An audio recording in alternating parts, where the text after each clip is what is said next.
Okay. Whoever you are,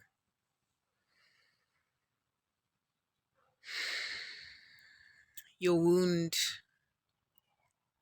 between you and your dad needs to heal. And I'm specifically speaking to a woman. The partner that you're with right now, you don't love him, you fear him,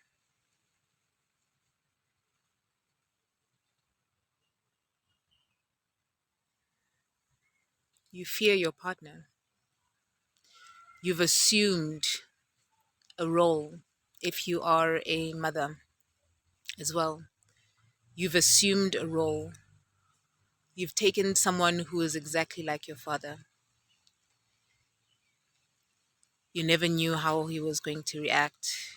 Perhaps your father was an alcoholic, or he had anxiety issues that he didn't know how to deal with. So he either took it out on your mom, or he just drank it away. And what that did to you was show you that this is your place. Your place is to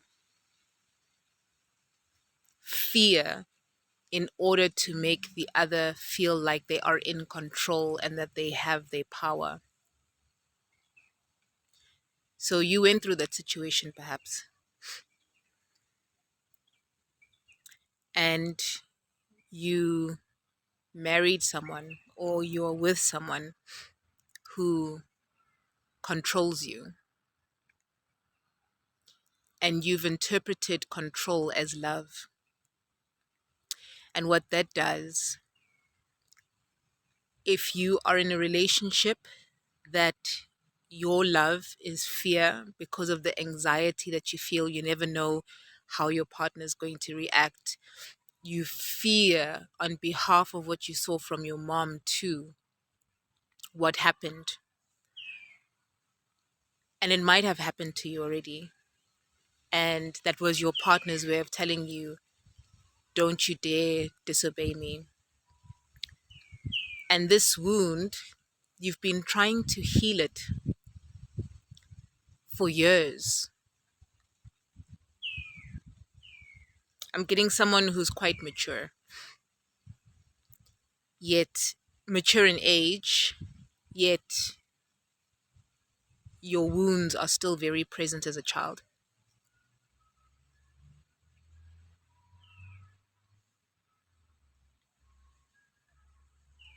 And the anxiety extends to performance. So all you've ever known is to perform, that you are only good when you are performing, and you are performing roles that you think people will love. And if they love the role that you're playing, you interpret the love as them loving you, when they're only loving the fact that you make them feel good about themselves.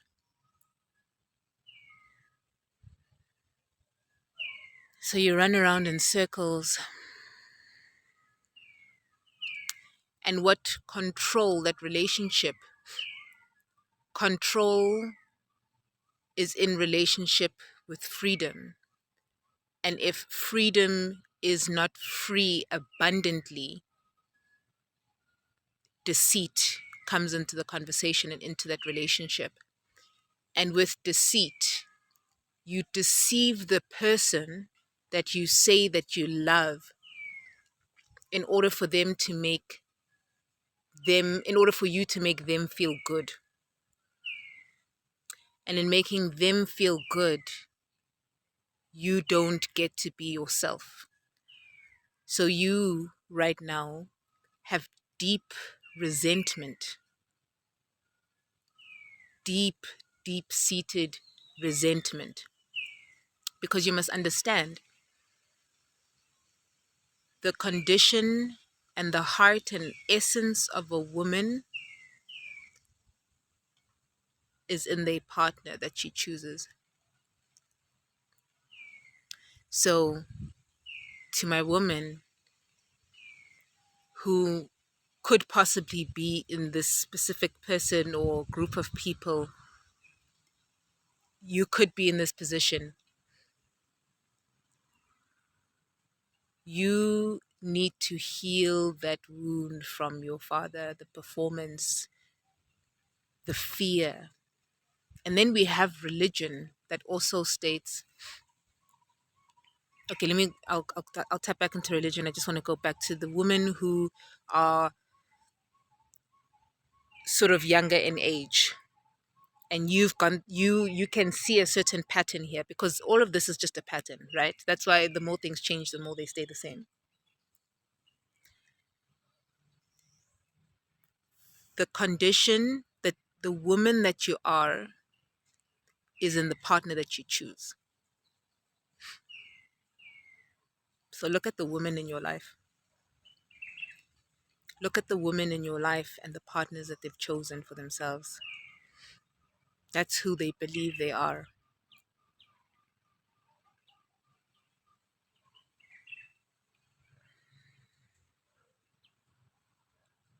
We have a whole lot of women running around with the father wounds.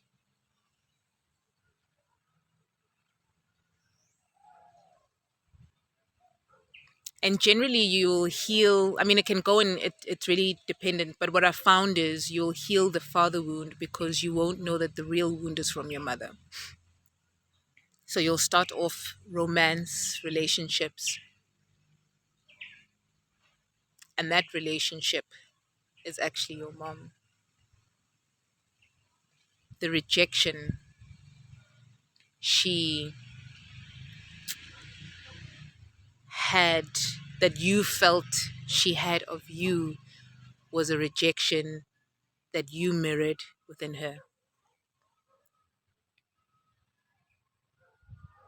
The rejection you feel from your mom is a rejection she feels when she is in your presence because she can't be herself.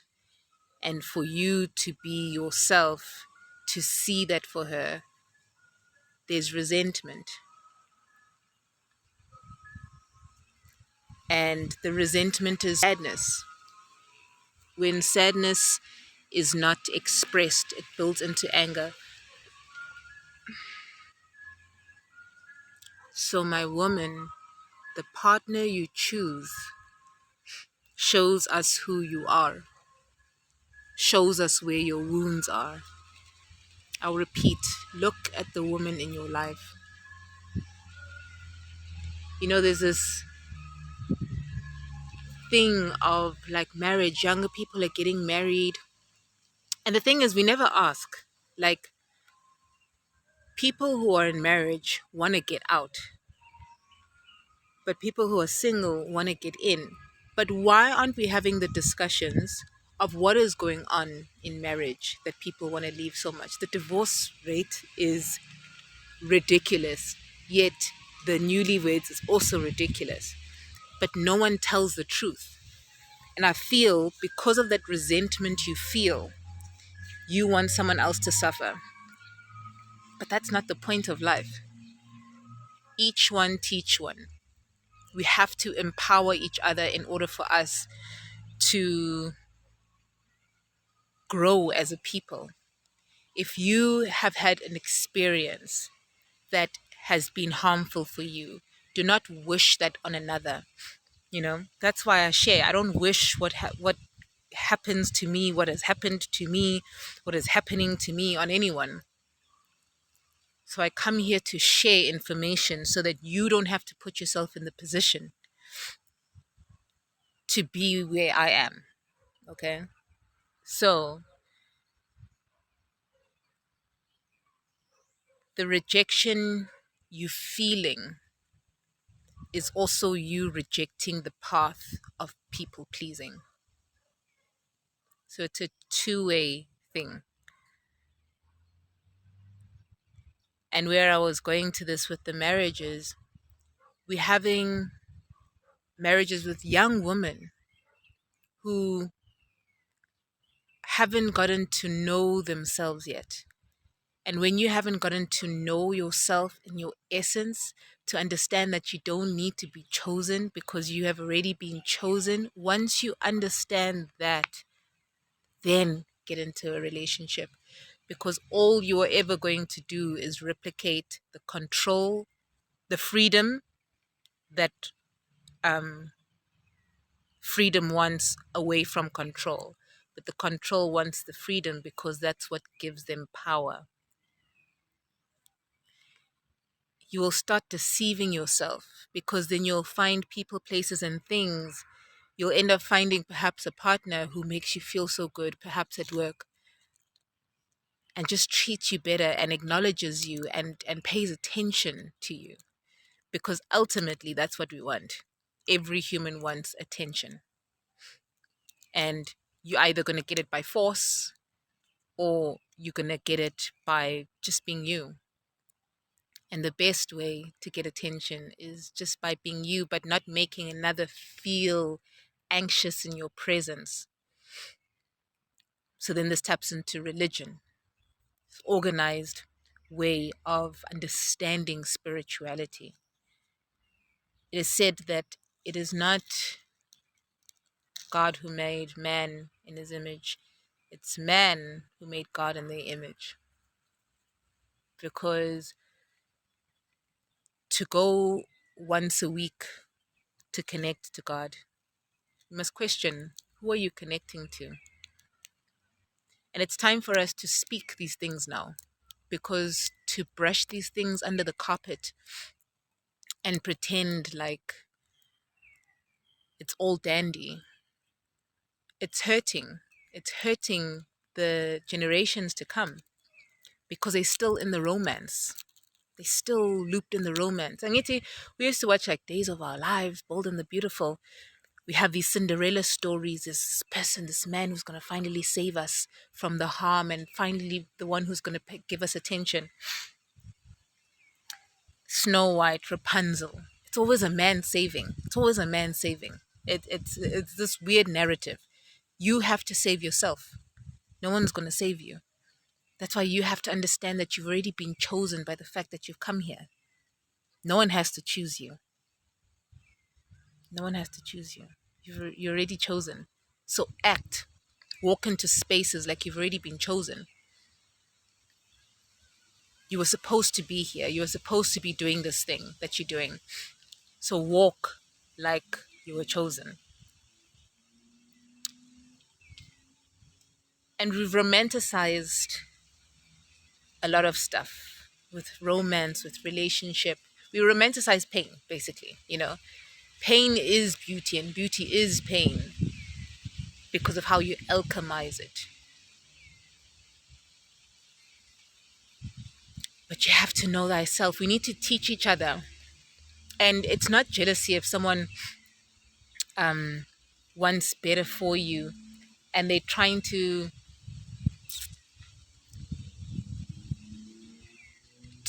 help you see a different side. And this is where it goes into this conversation where we are coming into a time where prophets, seers are going to be way more valued than what they are right now. And it's already happening. Because if you are loved physically from a human being, it's conditional love.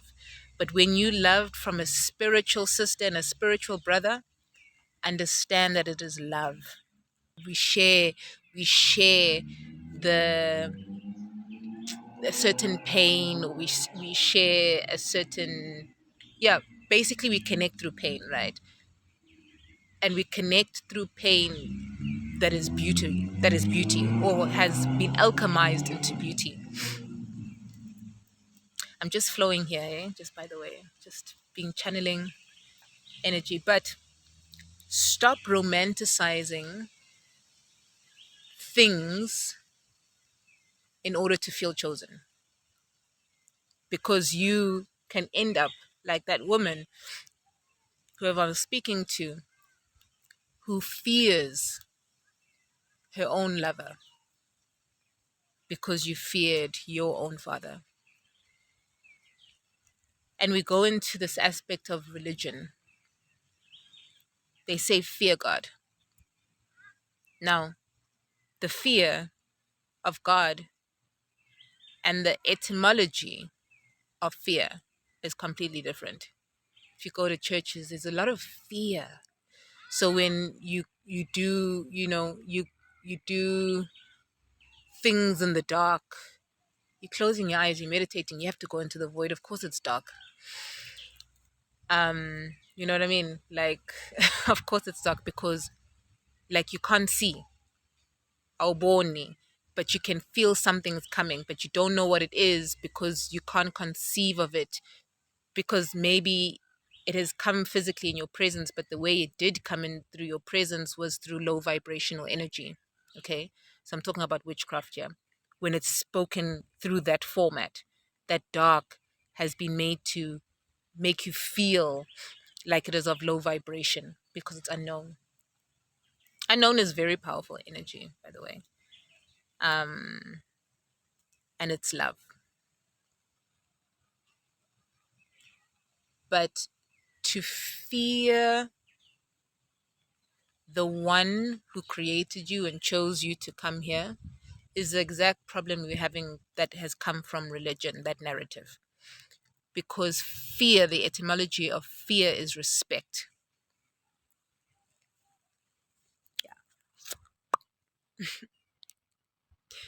Fear, fear, the etymology of fear is respect. But when we understand fear in the church, we understand it as uksaba. I don't know how else to say it. To have anxiety. Uksabu muntu is like to be scared. You got to be scared. That's what we understand fear from the religious perspective. So I could go on and on and on and on and on and on and on and on and on. But if there's a specific thing that really caught your attention here and you're wanting a consultation, I do 60 minutes to 90 minutes, depending.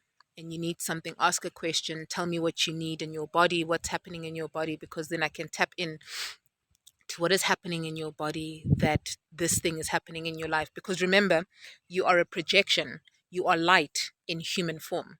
So you are projecting a certain hue. So what vibration are you emitting?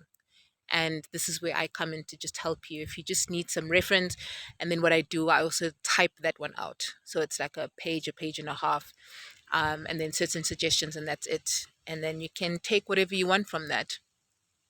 So online, and then text or verbal through just a WhatsApp call. Anyways, make friends with discomfort, eh? Face and lean into your fears. Lean into them. Just lean into them. Keep leaning into them.